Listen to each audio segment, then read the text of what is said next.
संख्या बल के आधार पर बिल पास हुआ, लेकिन राष्ट्रपिता महात्मा गांधी का नाम हटाना देश की आजादी का अपमान है, क्योंकि राष्ट्रपिता महात्मा गांधी को राष्ट्र का पिता की जो पदवी उपाधि मिली है, कहीं माल से नहीं मिली है, कहीं दुकान से खरीदी नहीं गई है। राष्ट्र के प्रति उनका समर्पण भाव, राष्ट्र के लिए उन्होंने आजादी की लड़ाई लड़ी, देश को आजाद कराया, और उनकी अगुवाई में अंग्रेज को 7 समुद्र बाहर जाना पड़ा। तब उनको जाकर के, और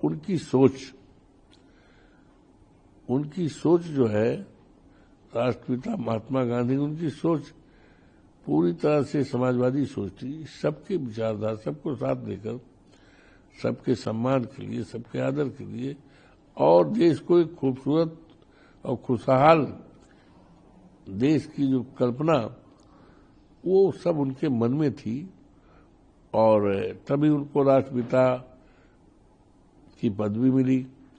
आज हमारी करेंसी में बापूजी का फोटो है। तो ये तो इनका कदम जैसे बढ़ रहा है, तो वो सुनहरा लेटर ये राष्ट्रपिता महात्मा गांधी का करेंसी से भी वो अपना हटा देंगे। नाम परिवर्तन के अलावा इनके पास तो कुछ है नहीं। देश की ज्वलंत समस्याएं हैं, परेशानियां हैं, दुश्वारियां हैं। दिल्ली जैसा जगह जो हमारे देश की राजधानी है, इतना पोल्यूशन है कि लोगों को सांस लेना मुश्किल हो गया है। स्वास्थ्य और सुरक्षा सरकार की जिम्मेदारी में होता है। क्या इसका ये पालन कर पा रहे हैं? तो इसलिए ये नाम बदलने में इनको महारत हासिल है। विकास के लिए, कानून व्यवस्था के लिए, इस देश के करोड़ों नौजवान जो हमारी धरोहर है, जो हमारी दौलत है, कीमती दौलत है।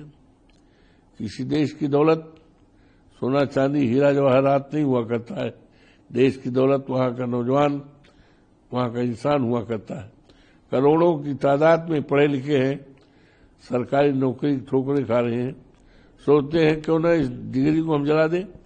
यहां तक सूचनाएं मिलती है, आत्महत्या करने विचार करते हैं। देश के लिए शुभ संकेत नहीं है। इस पर सरकार को एक्सरसाइज करना चाहिए, योजना बनानी चाहिए। हम देश से कैसे, हमारे देश में महंगाई दिनों दिन बढ़ती जा रही है।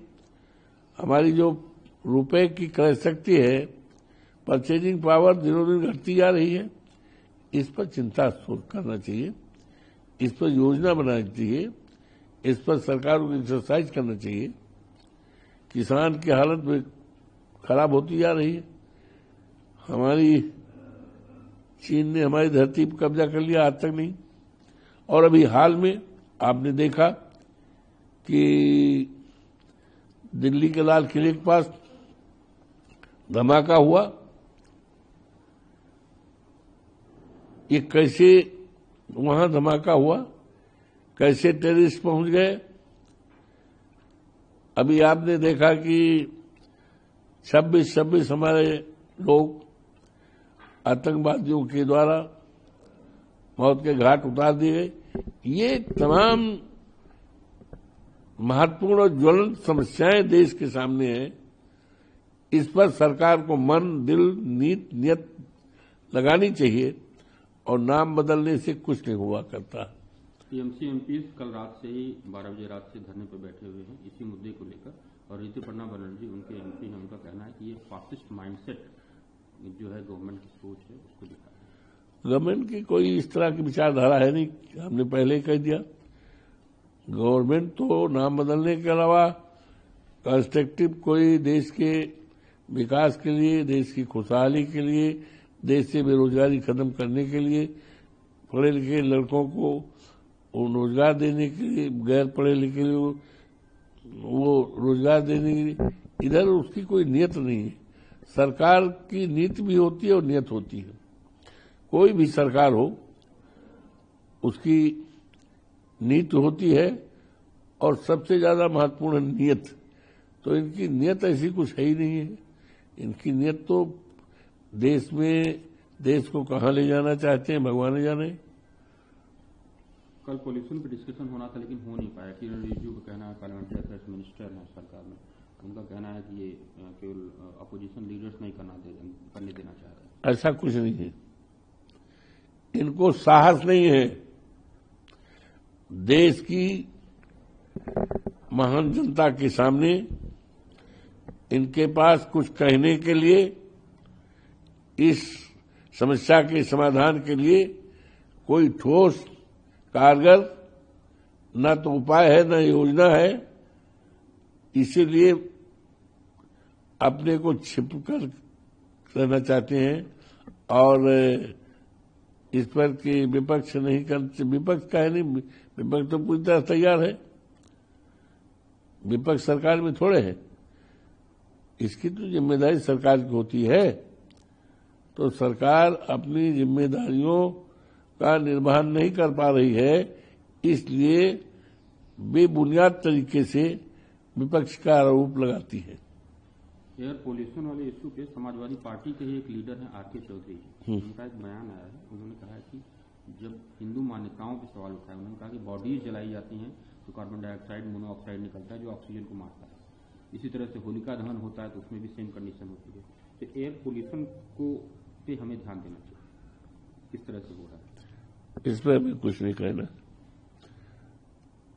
ये उनका अपना विचार है, ये उनका अपना व्यक्तिगत विचार है। इस विचार पर हमें कुछ नहीं कहना है।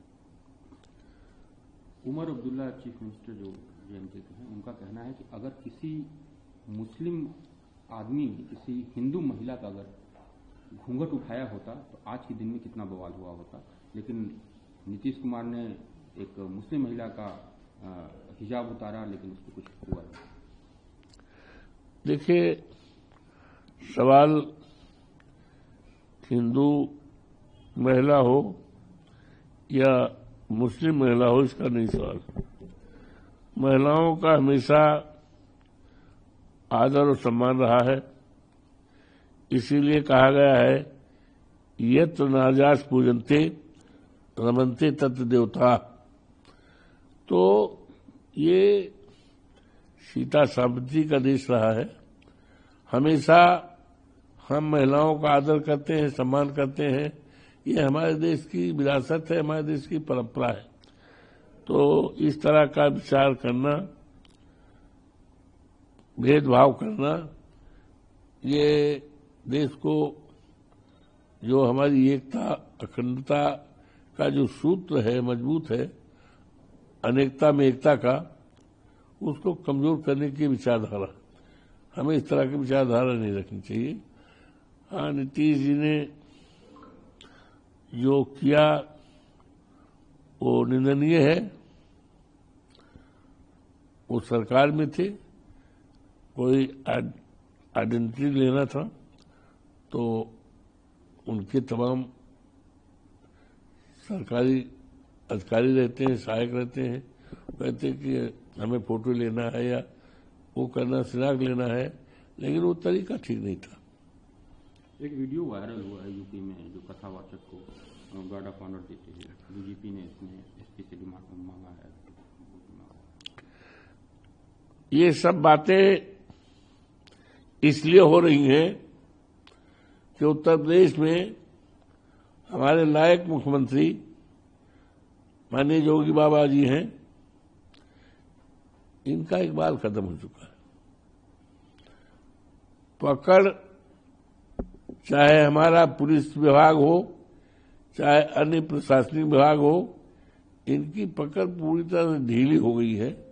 इकबाल खत्म हो गया है और सरकार इकबाल से चलती है, जिसका कारण है कि इकबाल इनका नहीं है तो पुलिस वाले मनमानी ढंग से नई नई परंपराएं निभा रही हैं।